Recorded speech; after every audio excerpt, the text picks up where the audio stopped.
¿Qué tal, jóvenes? Me da gusto saludarles nuevamente. Vamos a continuar con nuestro proceso.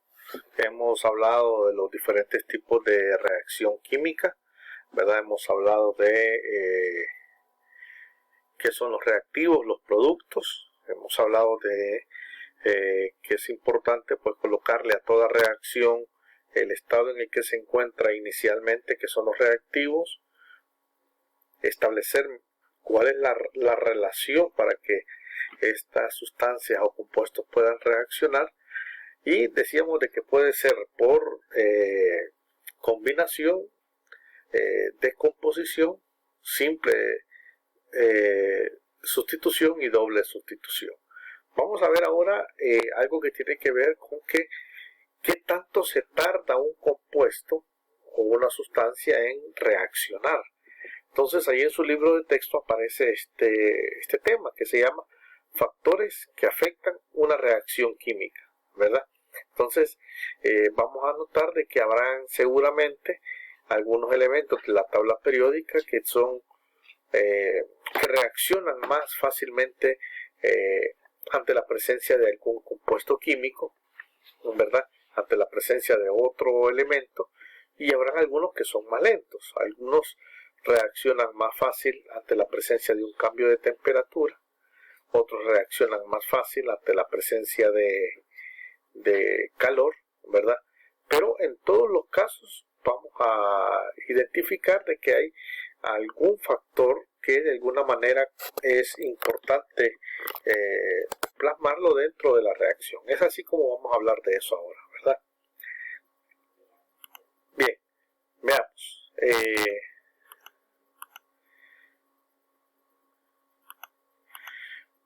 Vamos a hablar primero sobre qué pasa cuando las personas corremos un poquito más rápido, otras un poco más lento, ¿verdad? Otras pareciera quizás que no avanzan, ¿verdad? Entonces, quizás a modo de ilustración, eso mismo ocurre con las reacciones químicas. Algunas permiten medirlas porque da el tiempo necesario para poder conocer sus condiciones físicas o químicas. Otras son muy lentas, ¿verdad? Otras pueden durar años, ¿verdad? Por ejemplo, quizás un ejemplo de esto podríamos ver nosotros el caso del plástico, ¿verdad? Ya hemos escuchado en muchas campañas, sobre todo reciclaje, cuál es el daño que causa el plástico a nuestro medio, ¿verdad? Una botella de plástico puede tardar 100 años en desintegrarse, ¿verdad? Es decir, es una reacción lenta, ¿verdad? Pero si nosotros ese plástico lo almacenamos y le aplicamos algún ácido, posiblemente se va a desintegrar de forma inmediata. Entonces quiere decir de que la reacción se va a dar precisamente porque hay presencia de otro factor, en este caso puede ser un ácido, ¿verdad? Bien. Veamos algunas reacciones que son casi que inmediatas, ¿verdad? Dice ejemplos de reacciones rápidas. Pueden ser cuando sumergimos sodio metálico en agua, cuando calentamos una cinta de magnesio. Otra, quizás a modo de ejemplo, podríamos decir el caso de cuando colocamos una Alka-Seltzer en agua. La reacción vemos que es inmediata. Cuando colocamos algún tubo de PVC, ante la presencia de luz, inmediatamente se calienta, ¿verdad? Sodio en agua, magnesio calentándose. Veamos la velocidad de reacción cuando este es muy lento, que puede pasar días, semanas, puede ser por descomposición de una manzana, un clavo oxidado. Nosotros podemos dejar un clavo ahí expuesto a la intemperie y seguramente ese proceso de oxidación que nosotros vemos va a pasar bajo ciertos días, incluso semanas. Hay unas que son mucho más lentas y pueden tardar, como dice aquí el texto, millones de años. La formación de petróleo no es algo inmediato, ¿verdad? Pero hay países que todavía siguen haciendo pruebas a ver si en la profundidad de sus aguas encuentra petróleo. Eso puede tardar años, ¿verdad? La descomposición del petróleo en otros productos también es un proceso lento. Entonces, cuando hablamos de la velocidad de reacción, nos referimos a la forma de los productos y cómo se consumen los reactantes. Antes de la flecha decíamos que eran los reactivos y después de la flecha productos. Entonces, la velocidad se refiere a qué tanto se forman los productos o, en otras palabras, qué tanto se consumen los reactantes. La velocidad de reacción depende de varios factores, entre ellos la naturaleza de los reactantes, es decir, el tipo de reactivos, la concentración, es decir, yo puedo tener alcohol, pero alcohol 90 grados, puedo tener alcohol 70 grados, puedo tener alcohol 40 grados, ¿verdad? Entonces quiere decir que la concentración de alcohol de en esas tres presentaciones es diferente, ¿verdad? Podemos decir, por ejemplo, quizás si lo vemos así en el caso de la cerveza, ¿verdad? Hay cervezas que tienen el 12% de alcohol, hay unas que solamente tienen el 3%, ¿verdad? Entonces, ¿qué quiere decir? De que la concentración puede afectar de alguna manera que esta reaccione de forma más inmediata.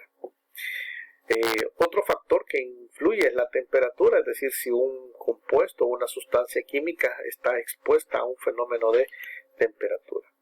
Y la presencia de catalizadores. Un catalizador es aquel factor que nos permite hacer un proceso más lento o más rápido, es decir, lo que hace es retardar la reacción que puede tener un producto.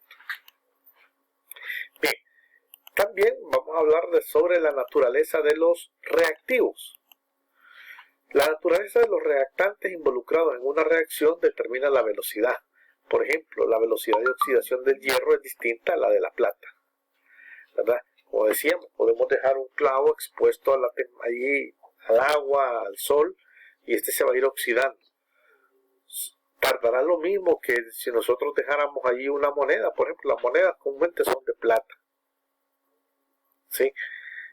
Seguramente no, la plata va a durar un poquito más. La velocidad de reacción de uno es diferente por la composición química. Habría que ver la concentración también, qué tanto hierro y qué tanta plata tiene esa moneda, ¿verdad? ¿Sí? Cuando me refiero a qué tanto, alguien podría decir, pero ¿cómo así? Bueno, veámoslo el caso del oro. Yo puedo tener un anillo de oro de 12 quilates. Puedo tener un anillo de oro de 14 quilates. Puedo tener un anillo de 24 quilates. Estoy hablando de que los tres son oro. Pero la concentración de oro que tiene ese anillo cambia. Entonces, obviamente, la reacción que va a tener ese compuesto va a cambiar. Bien, la naturaleza de los reactivos también debemos verla a partir de su estado físico, ¿verdad? Es importante. Si están en estado gaseoso, entonces yo puedo decir de que pueden generar una disolución, ¿verdad? Que si está en estado sólido. En estado sólido seguramente va a tardar más el proceso de descomposición, ¿verdad? Se me ocurre a mí pensar, por ejemplo, quizás a modo de ilustración, si nosotros sabemos la reacción de una pastilla de Alka-Seltzer con agua, la reacción de efervescencia es inmediata.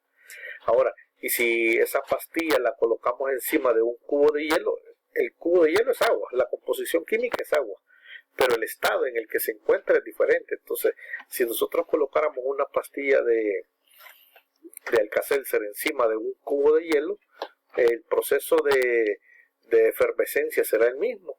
Seguramente no, ¿verdad? Sí, va a ser más lento, ¿sí? Lo que podría provocar es quizás de alguna manera que se pueda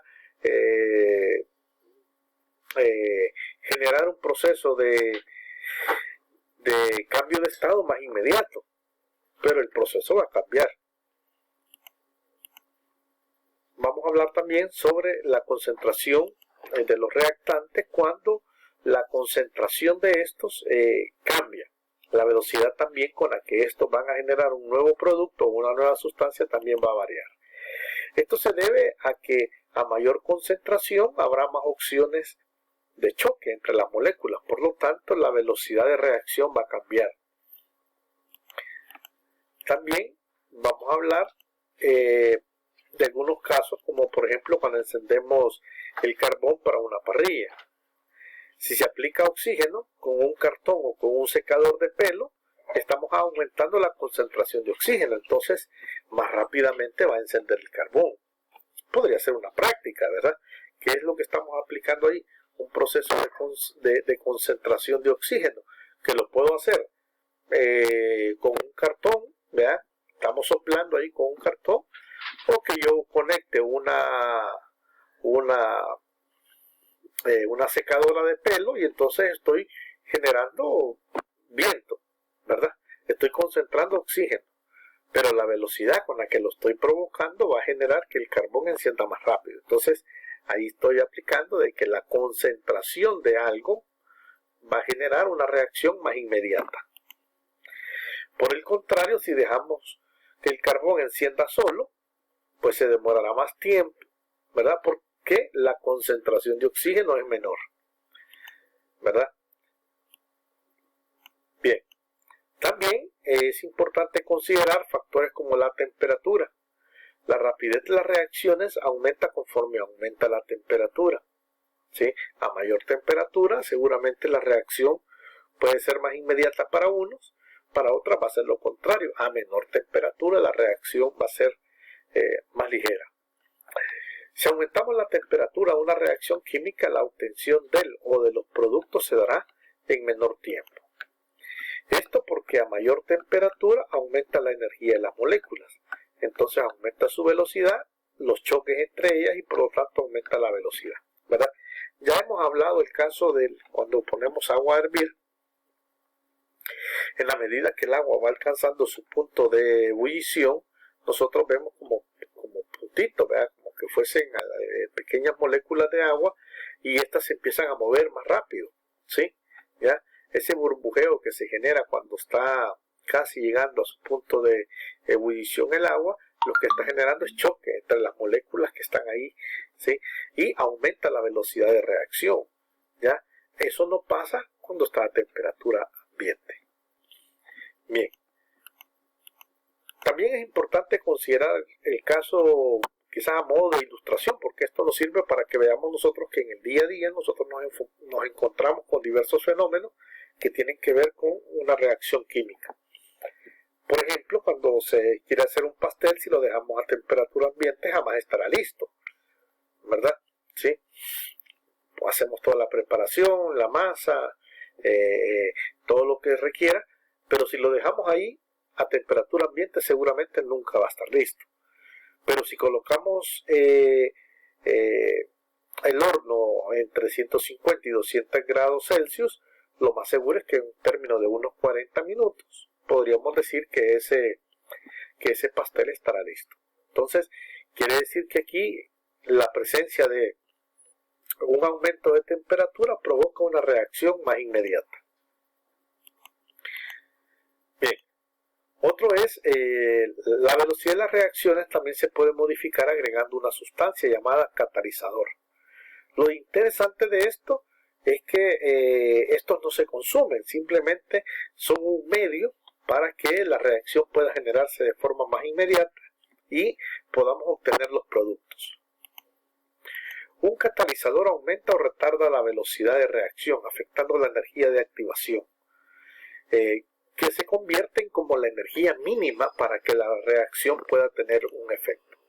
En otras palabras, podríamos decir que la energía de activación es el límite de energía requerido para que la reacción tenga un efecto, ¿verdad? Si nosotros vamos a utilizar agua a cierta temperatura, podríamos decir, mire, para que tenga reacción, ¿verdad? Para que se genere lo que nosotros esperamos para obtener ese producto, el agua debe estar exactamente a 60 grados Celsius. Ok, cuando alcanzamos esa temperatura, entonces ahí ¿qué está pasando? Ahí se está generando un proceso de catalización. Bien, estos pueden ser negativos o inhibidores, ¿verdad? Es decir, aumentan el requerimiento de energía o disminuyen el requerimiento de energía. Bien, nos vemos en el siguiente video. Hasta luego.